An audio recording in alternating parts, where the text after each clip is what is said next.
Adventures in time and space, told in future tense.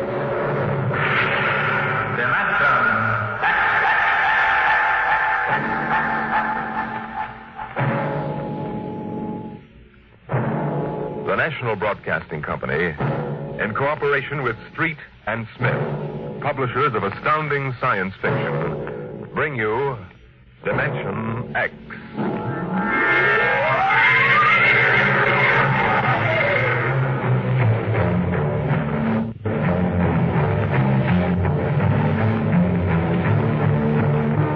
I doubt that anywhere on Earth there's a man or a woman or a child who doesn't know the name Wayne Crowder.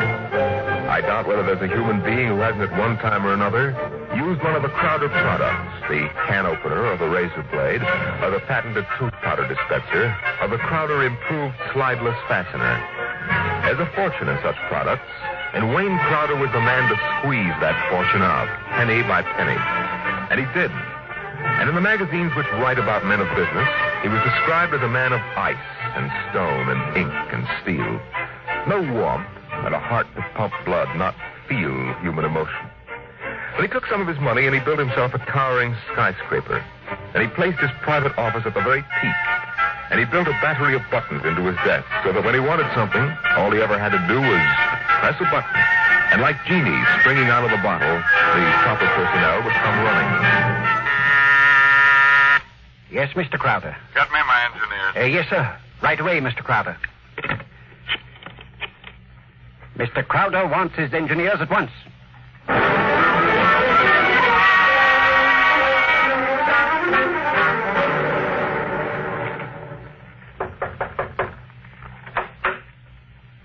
Here are your engineers, sir. All right, close the door and get out. Now, gentlemen, sit down. Gentlemen, I hired you because you're the best engineers I was able to find. They tell me you can do anything. They tell me if there's a scientific fact known in the world, even if it was discovered 6 hours ago, you gentlemen are up on it. All right, I want to put that to work. Gentlemen, I want you to build me a spaceship. What? A spaceship, sir? That's right. I've decided that I'm going to be the man who gives space flight to mankind. Any questions? Well, I don't know, sir. We can design such a ship. That part's not too hard. The basic blueprint has been in existence for many years. The submarine is the model for the shape and the form, but... Yes? But we have no way of providing the motor to power such a ship. When the ship's ready to fly, there'll be a motor. Sir, I don't like to contradict you, but you see, scientists have been searching for a motor power for spaceships for decades now without success. You'll have a ship, but we can't lift that ship from the Earth's surface. That is, not to the point of free flight, at any rate. Mr. Crowder, you see, you'll be spending millions of dollars, hundreds of millions, perhaps, for nothing. What's your name? Phillips, sir. You're fired. What? Go down to the cashier and draw your pay and get out. But, Mr. Crowder... Get out. Nobody who works for me thinks of how much something costs. We use money. We don't let expense provide a rationalization for not beginning a project. Phillips, what are you waiting for? Get out.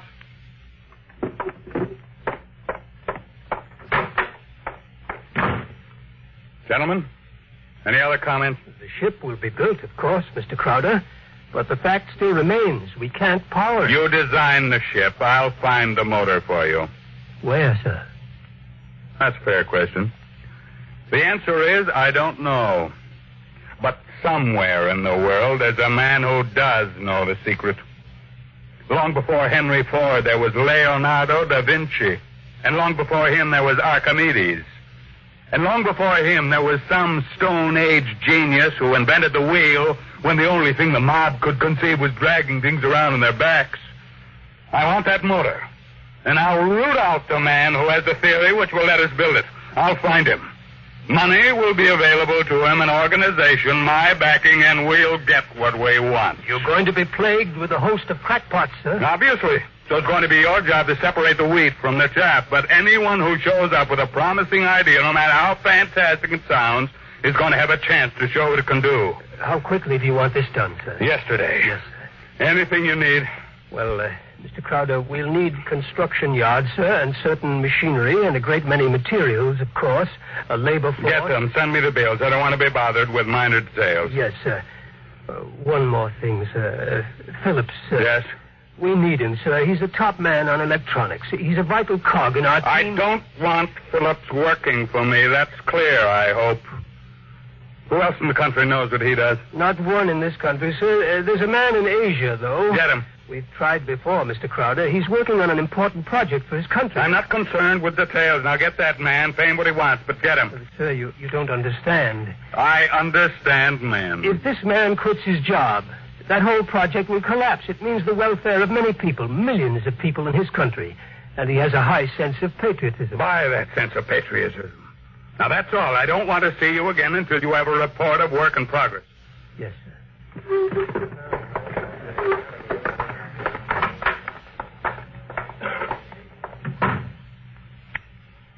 Yes, Mr. Crowder. As a man named Phillips going to draw his pay, I want 2 company policemen to meet him at the cashier's office and escort him from there directly off the premises, and I want them to be emphatic about it. Yes, Mr. Crowder. And notify the newspapers, the television, and the radio networks, periodicals, and the scientific journals that I'll receive the press in my office this afternoon at 3:30. I have an important announcement to make.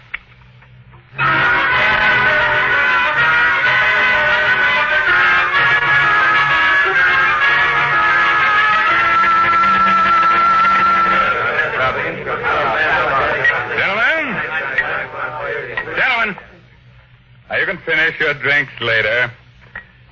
Gentlemen of the press and ladies, it's my pleasure to be able to tell you that I'm in the process of constructing a spaceship. Any questions? Did you say a spaceship? That's right. That's what I thought you said.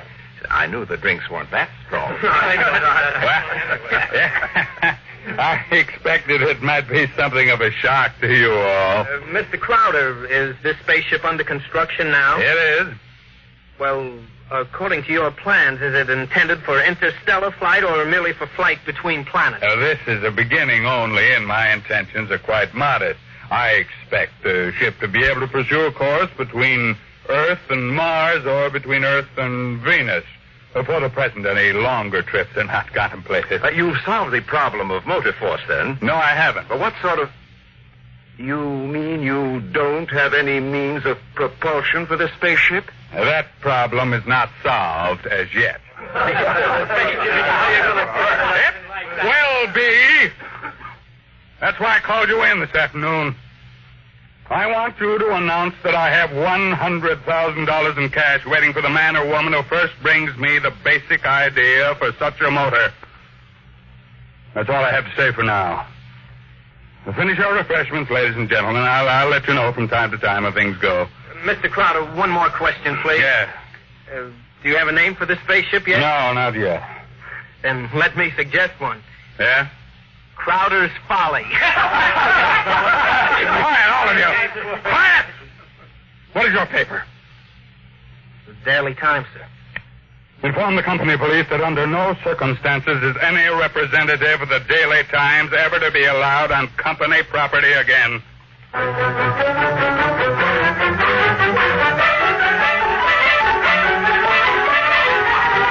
Wayne Crowder is offering $100,000 to any inventor who can produce an engine capable of driving a spaceship. Wayne Crowder is offering $100,000 to any inventor who can produce An engine capable of driving a spaceship.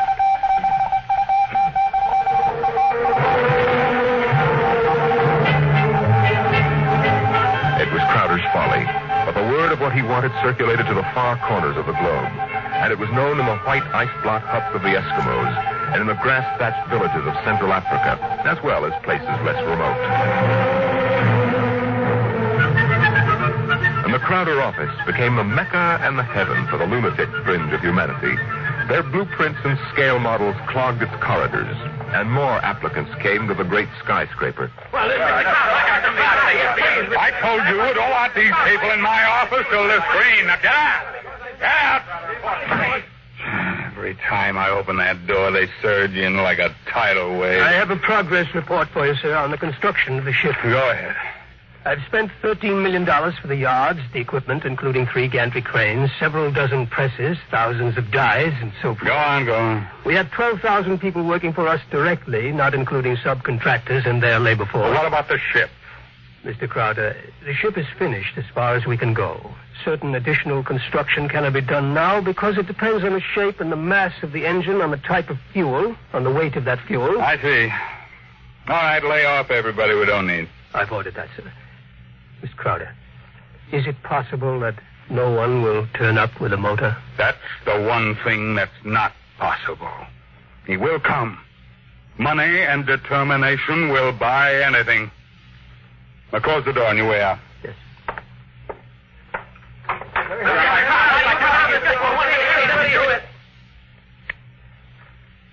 Order the proper department to put a name on the forward end of the ship. I want letters in pure gold 1 foot high. The name of the ship is Crowder's Folly. Get it done today.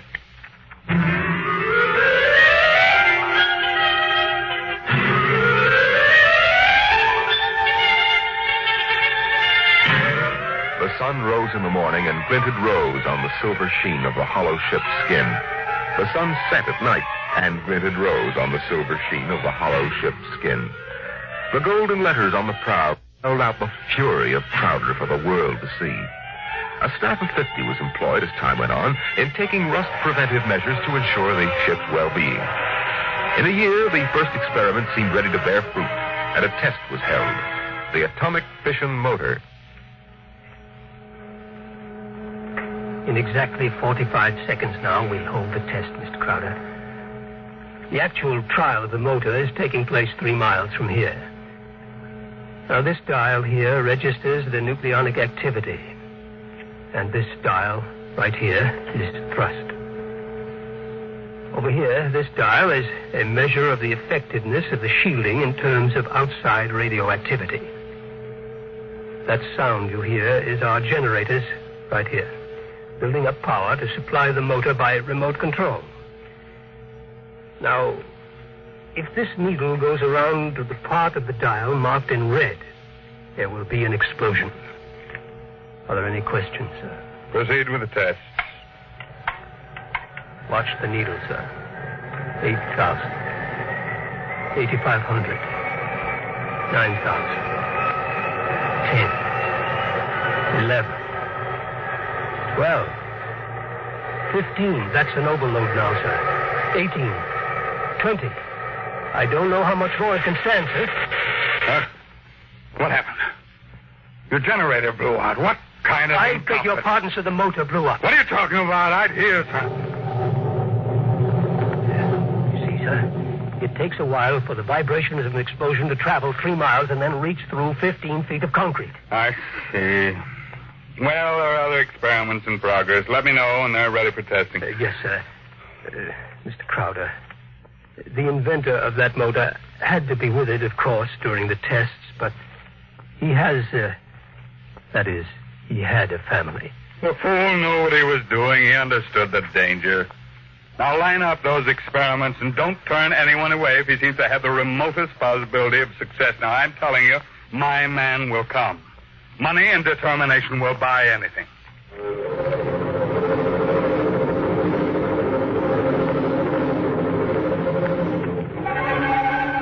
And strangely enough, Crowder was right. Because one day there came to his office a stranger, a small man. He looked even smaller in that tremendous room. He was an unusual visitor in that he carried no briefcase fat with blueprints, schematics, or formulae. He was unusual in that he neither blustered, cowered, nor deferred to his host. Oh, he was a pleasant little stranger, bird-like of eye and movement, bright and smiling. Mr. Crowder, my name is Wilkins. I can power that ship you want. So? Of course, what I have in mind won't be anything like that meaningless for you. What? Well, Rock, my motor requires a difference here in my head. It so happens that I'm presently supporting half a dozen people who make the None of them have been successful. What makes you think your idea will work? Simple enough. The common magnet. What? Electromagnetism. Utilization of the force of gravity, or its opposite in this case, countergravity. Thank you very much. If you'll forgive me now. Just a moment, Mr. Crowder. There's one thing more. This. I've seen pieces of metal before, thank you. How high from your desk would you say I'm holding it? I'm very sorry, Mr. Wilkins. Do you want to leave or do you want to be escorted out? This will only take a second, sir. How high from your desk would you say I'm holding this piece of metal? A foot and a half. And if I let go, then in less than a second, a fraction of a second, it should fall to your desk. Now, look, I don't want the surface of that desk marred. But will it be? You see, I have let go of the metal, is that right? What good Lord. Many seconds ago, it should have crashed to the desk, am I right? This is incredible. Well, if you want to speak to me anymore, I'll be right outside. But it hasn't fallen. That's right, sir. It hasn't fallen. Floats in the air. That's right, sir. It floats in the air. How do you do it? Well, why don't you call your engineers and ask them? I'll wait outside. Get me my engineers immediately.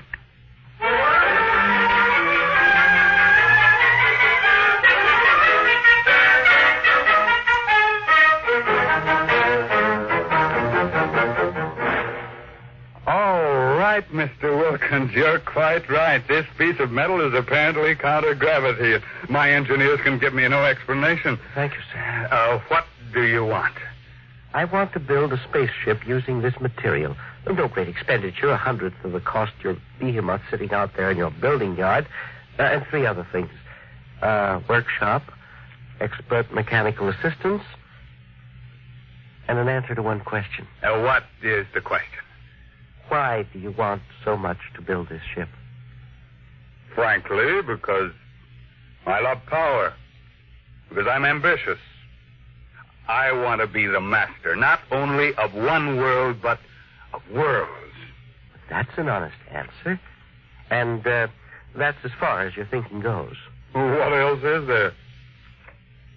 But there's my answer. I want to leave this planet and go to Mars. Because there are strange wonders there. Because there will be scarlet sunsets over barren wastes. And in the star-strewn night, the thin, cold air of a dying world stirring in restless sighs across the valleys of the dry canals. You may laugh out loud if you wish, Mr. Crowder. I prefer that to the peculiar repressed smile you're exhibiting now. You're a very lucky man, Mr. Wilkins, to have scientific talent, because your talents as a poet are inferior and very sentimental. Well, all right. You're a sentimentalist and I'm analogic. No matter. We can work together, you and I. Your workshop will be ready by morning.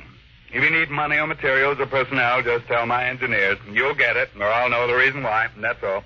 Thank you, sir.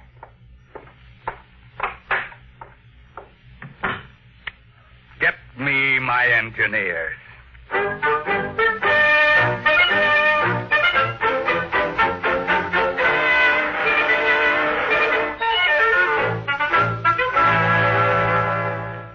Yes, Mr. Crowder. Now, we have 50 men working on preserving that useless hulk out there in the construction yards. Lay them off. Now, how many others? But the ship will deteriorate if we do that, sir. Let it rot. Lay them off. Yes.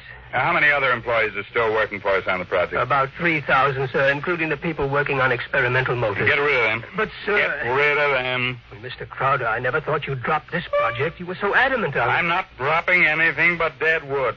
Well, you saw what Wilkins had to offer. He's my man, and the rest is junk. Mr. Crowder, he might fail. We ought to have a minimum of protection against... I say he won't fail. Yes. You just lay everybody off that isn't needed. Give him 2 weeks' pay and my thanks for a thankless job well done, that's all. Yes, sir. I'll get it done, sir. What a year's work. Yes, and 10 years or 20 years, and I do the same thing. That's why you're an engineer and I'm an executive. That's why you work for me, because when I have to, I can be ruthless with my own mistakes. What are you waiting for? I was just thinking, Mr. Crowder, What would happen to me if my usefulness to you were over? I've worked for you for 30 years now. Just don't give me any occasion to consider your usefulness terminated. That oughtn't be too hard. Yes. What? Nothing, sir. I'll make the arrangements at once.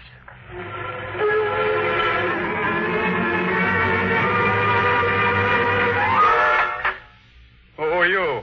What do you want? I tried to stop him, sir. Well, speak up, man. My name is Jarvis.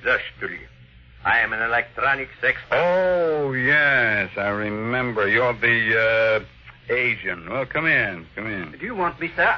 Never mind. Just stay outside. Close the door behind you. Yes, sir. Sit down, Vizushtuli. Thank you, no. I want to give you a gift before I leave.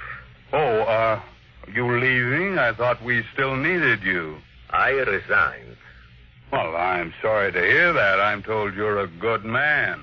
I want you to understand what's behind this gift.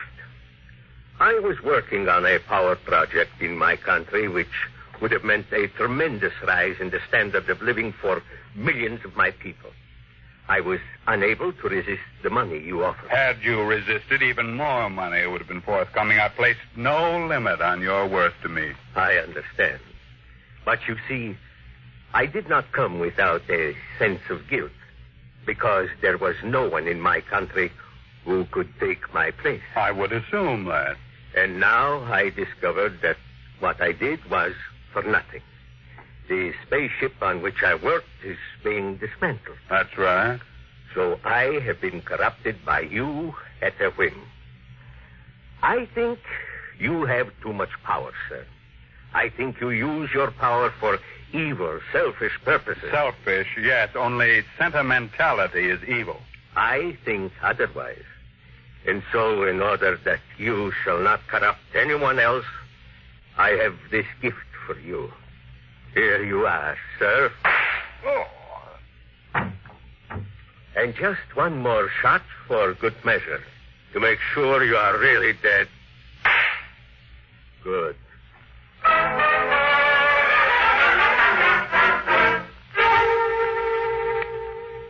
There's a man on his way out by the name of Jarvis, an engineer. He's not to be molested. He probably won't stop the cashier, so I want a check for 6 months' salary in advance mailed to his home address. The man showed a certain quality of ruthlessness which is deserving of recognition. And have the chief of the company police bring me a new bulletproof vest. This one seems to have been dented in 2 places.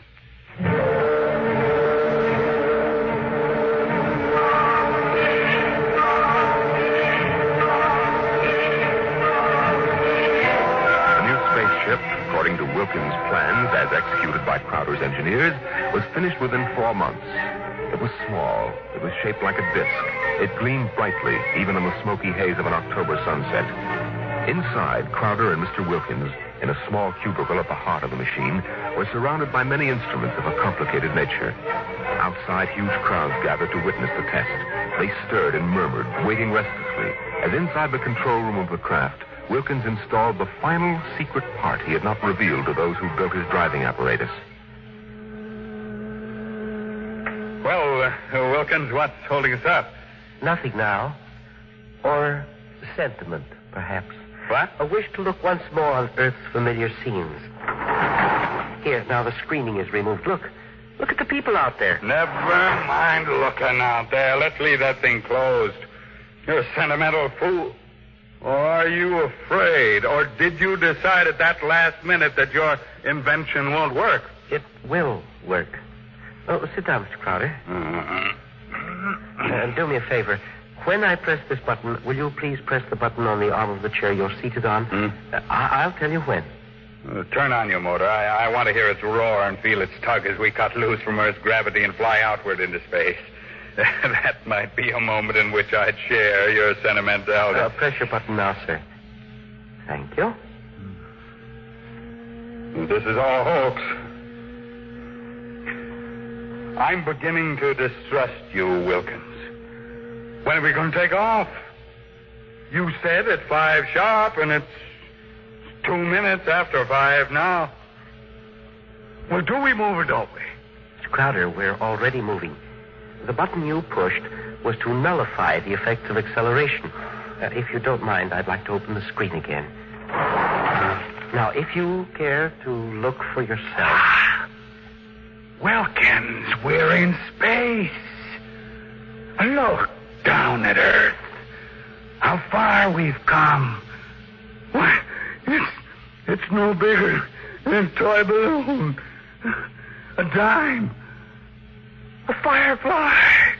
Man, Wilkins, you done it. Yes. I swore to be the first man to conquer space, and I've done it. It's a triumph of power and ambition. And sentiment. Oh, blast sentiment. Your maudlin dreaming would have died unborn except for me. I made this possible, Wilkins. Don't ever forget that. My capital, my forcefulness, my will. Look out there. Space. Stars that never were seen from Earth. But this is only the beginning. We'll build a larger model, one great enough to hold 100 men, 1,000, and cargo besides. I'm the master of the planets. Wilkins, turn back now. No. What? I said turn back. No. We've proved the ship can fly. Now turn back. I want to start work at once in preparation for the long flights to come. Not so. We will go on. What are you doing, defying me? Are you crazy? I'll break your puny little body into pieces. Mr. Crowder, can you control this ship? Would you like to be stranded out here in space? Just adrift in space without control? Would you like that? Turn back. No. You're crazy. You're crazy. Crazy? No. Sentimental? Yes. Your money and ambition paved the way, that's true. But sentiment was the vital factor that sent me to you. You'll forgive me if I remove these primitive clothes. Who are you? Well, it's all right, Mr. Crowder.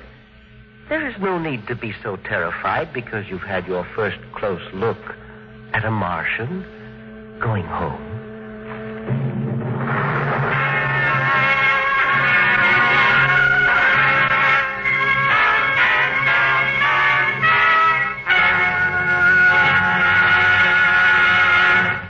You've just heard another adventure into the unknown world of the future. The world of...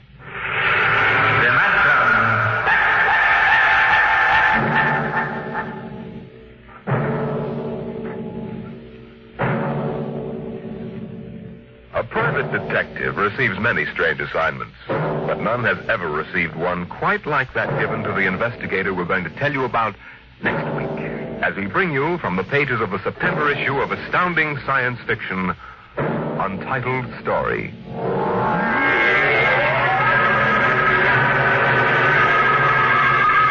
Dimension X is presented each week by the National Broadcasting Company in cooperation with Street and Smith, publishers of the magazine Astounding Science Fiction. Today, Dimension X has presented The Vital Factor, written for radio by Howard Rodman from the story by Nelson Bond. Featured in the cast were Raymond Edward Johnson as Crowder, John McGovern as the engineer, and Louis Van Ruten as the Martian. Your host was Norman Rose. Music by Albert Berman. Dimension X is produced by William Welch and directed by Fred Way. Dragnet, the story of your police force, is next on NBC.